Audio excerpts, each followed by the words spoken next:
Overland Park CrossFit, welcome to another Fitness Friday video. This week we have part 3 of our bar muscle up series. This week we are going to talk about our swing and then our hip activation for that pop to get us up over top of that pull-up bar. If you need to refresh yourself on that kip swing, go back to my toes to bar video.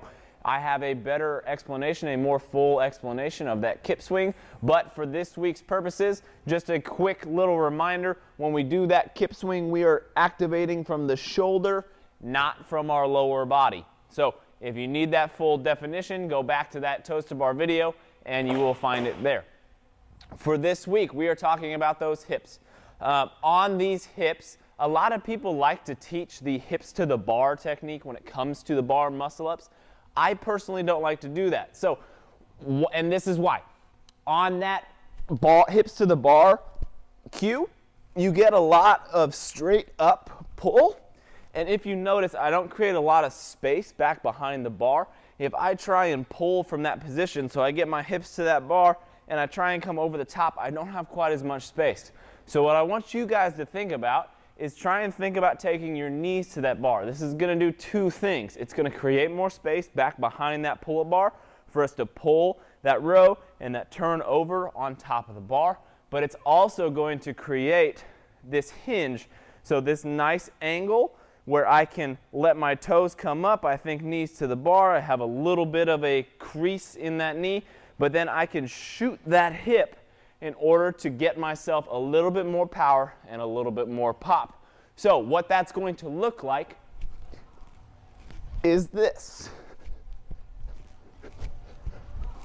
I really push that body back. I create a lot of space, just like kind of what we talked about last week with that bar in the J-cups.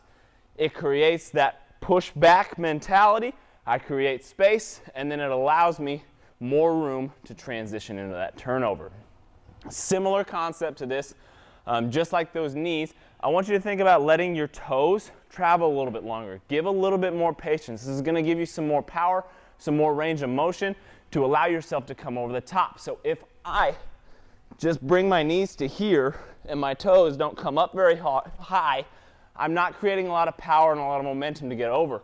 But if I let them travel a little bit longer, does again two things, just like the knees. It allows me to create more of a hinge in my hips, which is only going to give me more power to explode from. So what that's going to look like, let the toes travel and come up over. That second rep was a whole lot better than the first, so take that as the example. But allow that body to get up there and create that little bit of pop so that we get over that bar a little bit easier.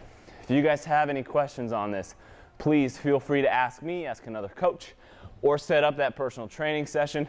This is a fantastic one to work with one-on-one and create some room to grow into those specific goals. You guys have a fantastic week.